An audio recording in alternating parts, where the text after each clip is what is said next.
Well, I'm not going to talk in a minute. No, it's just a screenshot I've got of you both. Oh, yeah.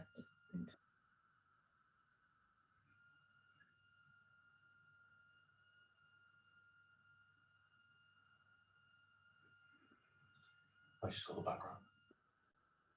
Yeah, I've got the advert.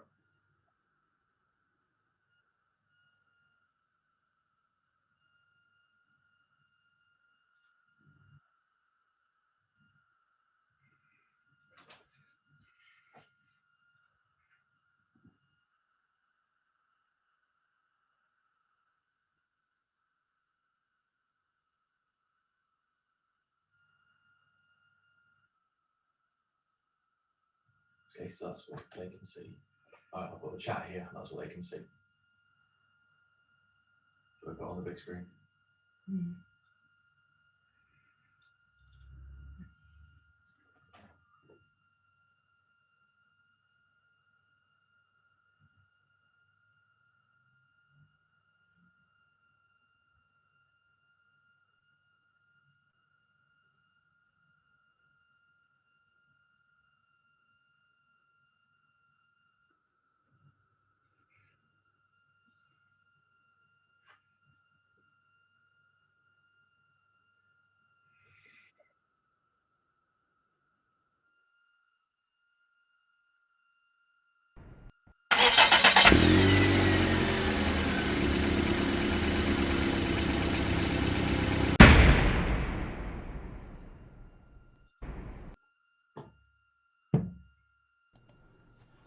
Good evening, good evening, good evening. Welcome to another Simply Diagnostics video, and tonight we're live with Jennifer from HR Vitals. She's here to answer all your HR questions. So pop your questions down in the chat and we'll try and get some stuff answered for you. So let's see who's in the chat. So Mark's in from Garage Vitals, another one of our awesome community partners. Matthew's in. JT's in, Ricky and Paul's in, John's in, JKG's in, Wes is in, the Wise Monkey's in. So, good evening, Jen. How are you this evening? Evening. I'm very well, thank you. How are you? I'm good. I'm really, really good. Are you excited? Yeah, I am. It's nice to be able to do a Q&A. I've never done a live Q&A before, so it's going to be good to get stuck in and see what questions come my way. Right, awesome. Can everybody hear and see us okay?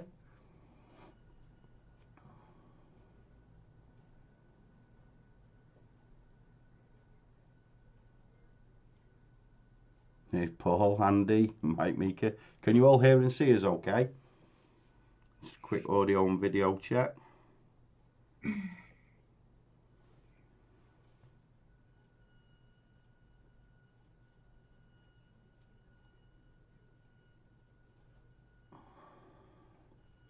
Looks like we've got a glitch. We're not dropping any frames, but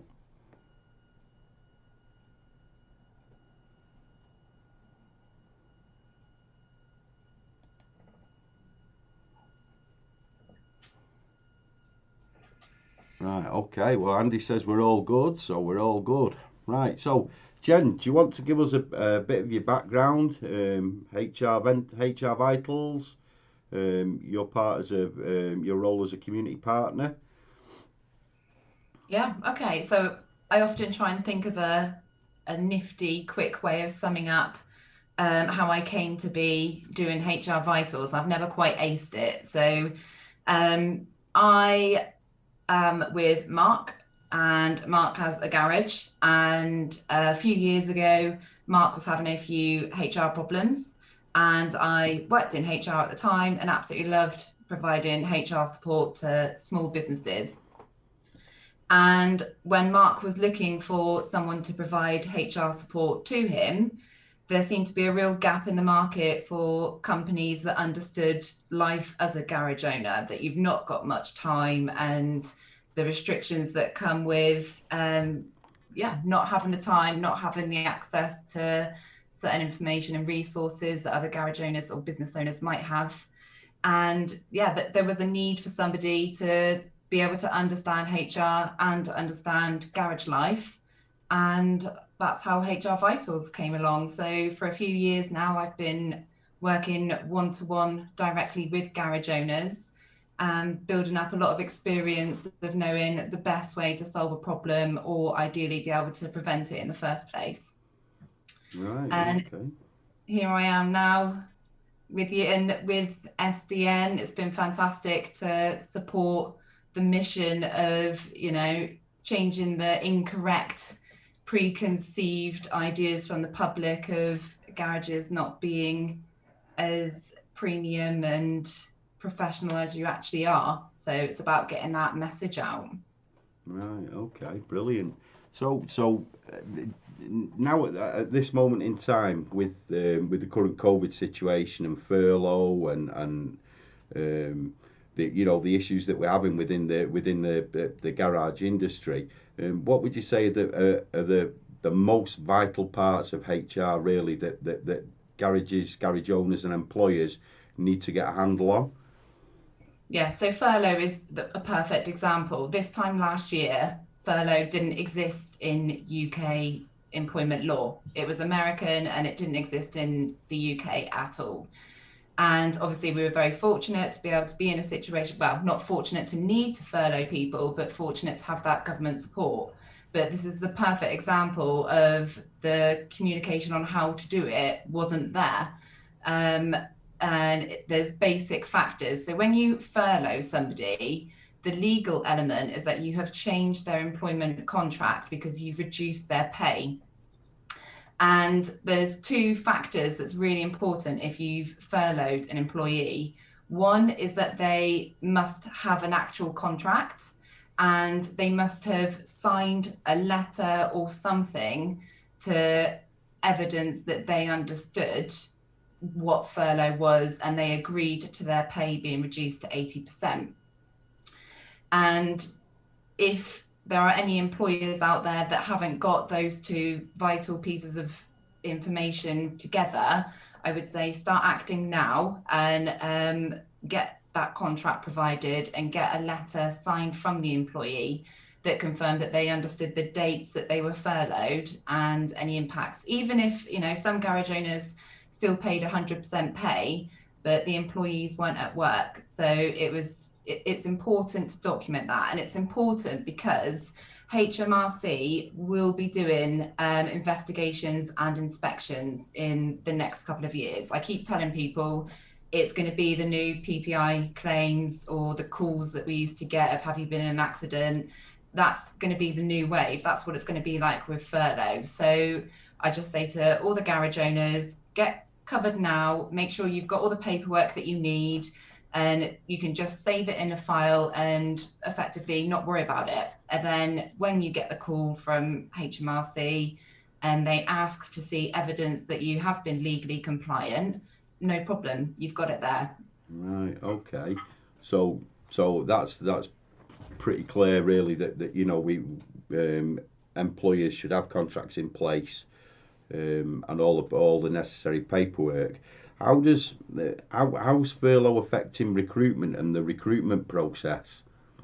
Yeah, that's a really interesting question, actually. So as we all know, historically, it's really difficult to employ technicians. But the furlough has completely changed that. It's completely different scene out there at the moment with recruiting.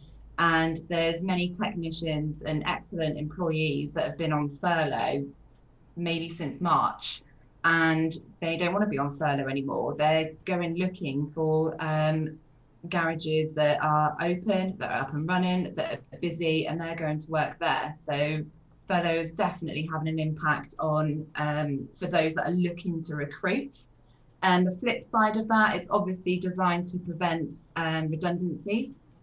But redundancies still go ahead at the moment. If the business owner is looking at the situation and thinking things aren't going to change, I don't believe that I will be in a situation again where I will want all of my staff back. Or it might be that through what we've gone through in the past year, some garage owners have decided to change their direction. They might be wanting to specialise, or their model of working might be changing, which then means by default there is or some employees that are now redundant. So redundancies are still going ahead, which the circle of life, as it were, that means that there's more people out there in the market looking for jobs. So recruitment's completely different at the moment. Right. Okay. And that's an area, obviously, as one of our community partners, you can help our members streamline that process and get things in place, contracts. I mean, Callum's asking a question in chat. He says, I'd like to know what HR thinks about people with MS, multiple sclerosis in the garage industry. So obviously employing persons with disability really does bring up the emphasis on having good procedures and contracts in place, does it not? Yeah, absolutely. And if somebody's classed as having a disability, there is no grounds whatsoever to discriminate. Obviously, you should not discriminate against somebody, and it's about having a objective assessment. If that person is capable of doing the job, and it's safe and it's appropriate and they're experienced and they meet the requirements of what you're actually looking for, they've got the relevant qualifications, then yeah, absolutely. If they want to come to work and they're successful at the recruitment process, then yeah, get them in. Brilliant. So obviously we don't want to touch on hit too many of the bases that we're going to cover in the training event next week, but for like, there was something that was mentioned in one of the posts about the employment law has recently changed in April 2020. What effect has that had on people's contracts that are in place now, or contracts that have been written by employers themselves? And that is that an area of concern? Is that something that you can also help with? Yeah, definitely. So April 2020, there were 54 changes to employment law, and it was going to be big news, but obviously COVID, furlough, global pandemic completely blew that out of the water, and it never made mainstream news. But the long and short of it is, if you are using a contract template that was made before April 2020, it is now out of date. And it can be, in some instances, as damaging as not having a contract altogether. The main theme of the changes to employment law is there was a review done, and it decided that there isn't enough clarity, and it wasn't about putting more benefits for the employer or the employee, but it's about being very clear on what is expected in the employment relationship. So there would be, now you would acknowledge training in the contract. So if it was vital that you had an employee that, I'm sorry, my cat's trying to come and join in. Welcome to live streams. Yeah. So if you are employing somebody and it's on an agreement that they do a particular training, then you must state that in the contract. If you don't, and the employee wants, 8 months in, they decide they don't want to do that training anymore, if you've not got it in the contract, then there's very little that you can do. You also need to have more details about annual leave, overtime pay. There's, and I like to add things to garage contracts that's specific to driving licenses. If they lose it, can they still do their job? If they're an MOT tester, are you okay with them doing their own MOT? There's lots of garage specific information that you can add to a contract. But if you go excessive, then again, that's as damaging as not having one. There's many factors to consider, but the long and short of it is, do not use employment contracts or templates. I'm very aware that people send a template to a mate to help them out so that they've got something in place. But if it was made before April last year, then it's no good anymore. And that also means if you've got employees now on contracts and they've had their contract since before April 2020, don't worry about it. It doesn't mean that everybody needs their contract revamped and they've got a new one. But if you change something about their contract, like their start time changes, then you are expected to issue them the new up-to-date contract, which I absolutely can help with. And the way that I like to do contracts with people is to spend an hour with you and actually explain the legalities that you're committing to, and to give you any choices that will make more sense for your business. Because every garage, even if there's overlaps and there's garages that like to work in similar ways, there might be, there might be one person that is very strict on timekeeping, or there might be another garage owner that's quite, relaxed. If somebody's late, they're not that worried. They can just make it up on their lunch break. So it's about acknowledging things like that right at the beginning before, what I'm trying to avoid is having garage owners calling me up at the point where they are frustrated and they've been biting their tongue and dealing with a problem, or perhaps trying to ignore it and hope it goes away. And then it gets to the point when they're really fed up, and it might be that the employee's late and they've had enough, when actually there's a series of events that have happened beforehand that could have been addressed and dealt with better. Right, okay. That comes in here. SETI then. SETI then says people with complex mental health disorders. What's in place to help people with long-term chronic disorders? Again, that would be, I assume that would all be something that would be discussed with the employee and the employer, and stuff put in the contract. Provisions made for that disability, if it was something that wouldn't affect the health and safety of anybody else working in that garage. Am I correct on that? Yeah, absolutely. So a business should always adapt and accommodate as long as it is still reasonable. So if it's going to not compromise the business, but if it's going to get to the point where it's going to be too difficult to function, mental health isn't really an example where that would be relevant, but a business would always accommodate and adapt. But that can only happen, like you said, through communication. Your boss needs to understand exactly what the situation is, and you would have a conversation about, okay, so if you wake up on that day and it's, you're having a difficult day, you're having a difficult time, what are you putting in place to help you, and what can I do to support you? Do we need to have a system where if it's a day when you don't feel like you're fit to be coming in, you can just send me a text message with, sometimes when people are dealing with mental health, and that is my background, by the way. Before I got stuck into HR, I did a degree in mental health and wellbeing, so I completely appreciate and respect the subject. And it would be about, sometimes, as I was saying, for mental health reasons, someone might wake up and sending a message explaining their situation is, it's not doable. And so if you have a system in place where you can communicate what's going on for you, then the business owner works with that. And this is the beauty of it. You discuss a situation before you're in it. So then when that happens, you're ready. And that is one of the main rules with anything to do with HR. You need to know what you would do before that situation comes, because if you've had an accident at work and you don't actually know the proper way to deal with it safely, like you are meant to report certain accidents at work, and if you don't, then that in itself can become a problem for you. So it's always good to know what to do before you need to do it.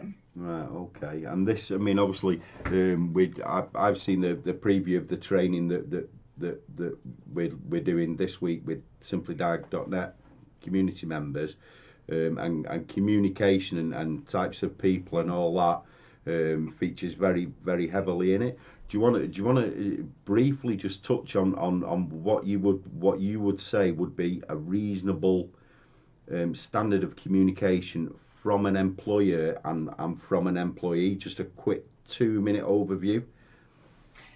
Yeah, so the main point is to be consistent and to be reliable. If you put a process in place or a pattern or a way that you are going to be talking to your employees, whether it's weekly meetings or whatever, when we have our training on Tuesday, I will give what I think is my golden ticket, what I've tried and tested and think is the best way to communicate. But the main point is, if you say you're going to do something, you do it. The employees need to know, and it works, you're being a role model. So if you say, we will have a team meeting about such and such Thursday morning, and Thursday morning comes and your employees have got expectations of you, and you don't do that meeting for whatever reason, unless there's a reason that the employees can understand and agree with, which in my opinion, it would have to be a pretty extreme reason, because I think if you said you're going to have a time when you are going to be communicating something, you need to do it. The damage of not delivering can have a real knock-on effect on morale, expectations, and respect potentially. So yeah, I think the main thing is to be consistent. Yeah. And if you say you're going to do something, you do it. And to listen, properly listen, which I think, that's the subject in itself. What actually is listening, and are you actually understanding your employees? Right. Which I wrote a dissertation on it. I could talk for hours about that subject, but it's key. Right, so we've got plenty of material there for further expansion on those subjects. So something else that's real. I'm aware of what time it is and people have got stuff to do. Something else that's quite topical at the moment, the whole Brexit thing, the whole Brexit fiasco. Has that had any impact on employment law or the way? Oh, look at this! Here's me black coffee, right on cue. Thanks, mother. So Brexit, has it had an impact on employment law and the possibility for change within the industry of how people are employed? At one point, it was looking like certain aspects were going to be getting reviewed, but the latest announcements state that employment rights are not going to be reviewed. They are not going to change, and it's purely because of the pandemic. There's bigger priorities, there's other things to be, which feels really strange. If this time last year I knew I'd be saying there's something bigger to be thinking about than Brexit, we didn't see this coming. But right now it's business as usual. Right. It's a really short answer for Brexit. Yeah, right. Okay, that's brilliant. So and let's see what else have we got in the chat here. So Seti's talking about PTSD and disassociation. That would be again something that you'd have to talk with the employers on. Mental health is it's quite apparent now. We've only got to look at the Facebook posts and all that sort of thing. I would say for anybody that's watching this, if you're having any issues at all within the automotive industry, ben.org.uk, and then click on the Get Help Now button. They can help with finances, they can help with mental health, personal well-being, everything. For members of our community of SimplyDiag.net or the Facebook group, reach out to one of the admins, reach out to one of the moderators. We will do whatever we can that's within our capability to help you, and maybe we can maybe do a whole session on mental health at another time, especially as Jen's actually qualified in that. How do you fancy that, Jen? I think it's excellent. Every year that goes by, it's getting more and more normal to talk about it, which I'm obviously a huge fan of. I know you are as well, and Ben is excellent. They're keen to help. But yeah, I think looking at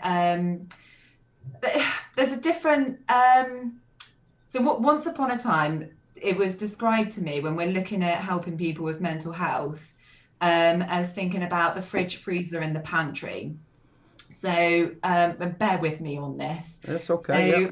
So, It's just always stuck. And you know, if people think that's a load of rubbish, then forget about it. But so you have different tools. You need to have a toolkit of ways to deal with your own mental health.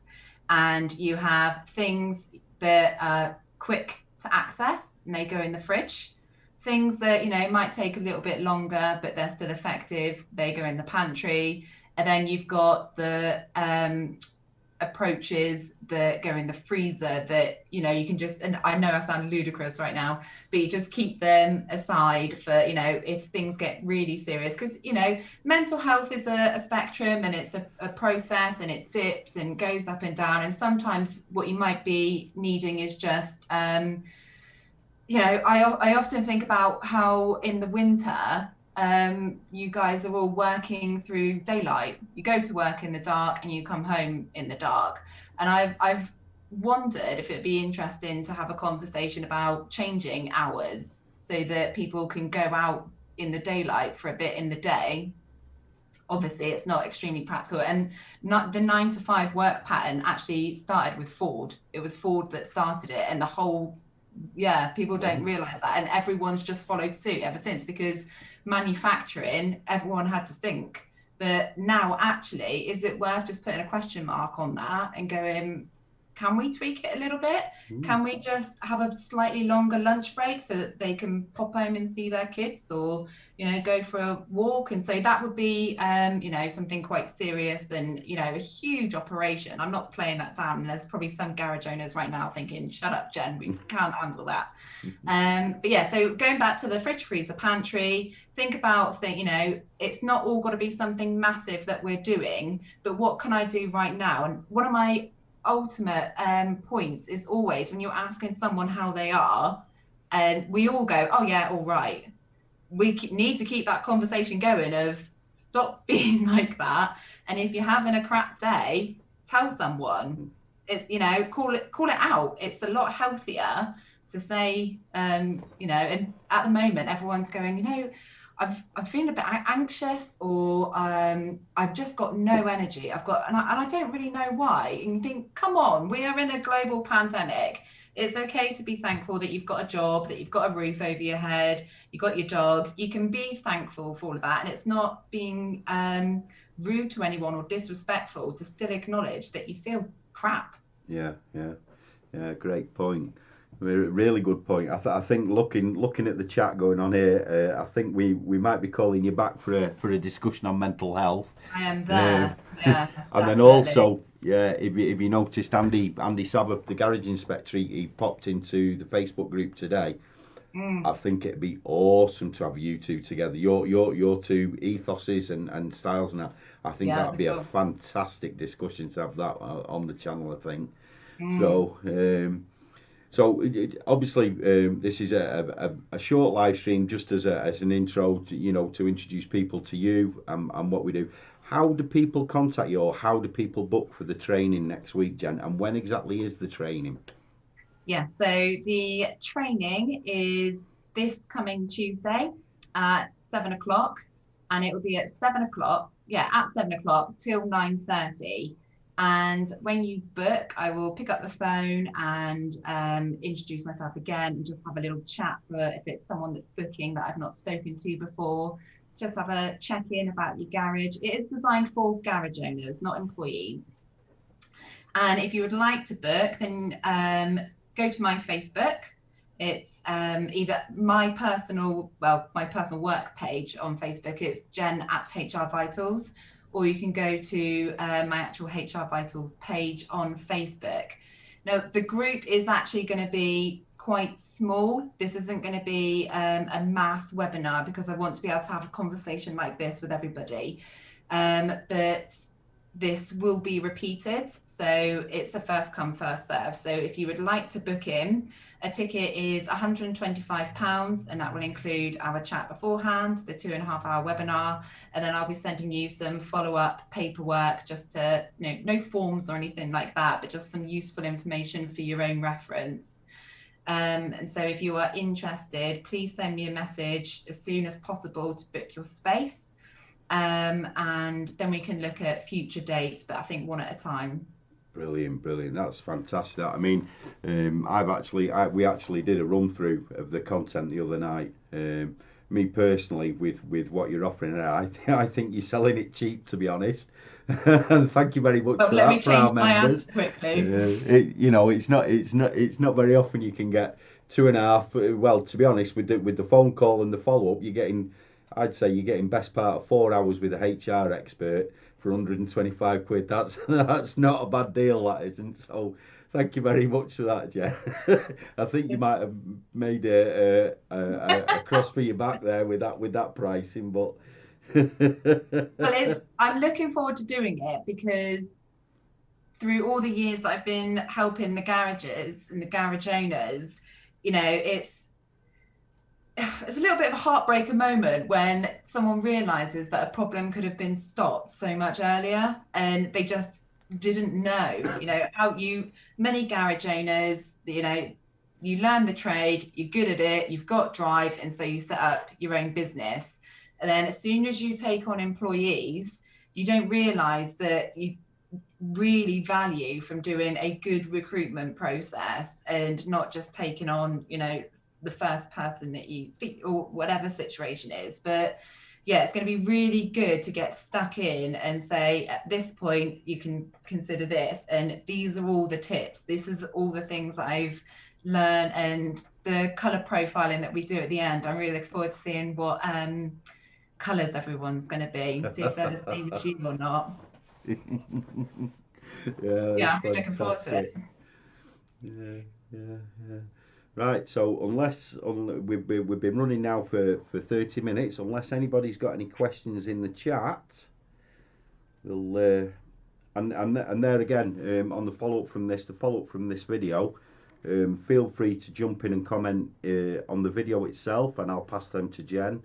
In the SimplyDiag Facebook group, there's a couple of threads going there, and also on SimplyDiag.net. If you get your comments and your questions in there, and then maybe we might be able to get them addressed for you in the meantime. So I'd like to say thank you very much for everybody in the chat.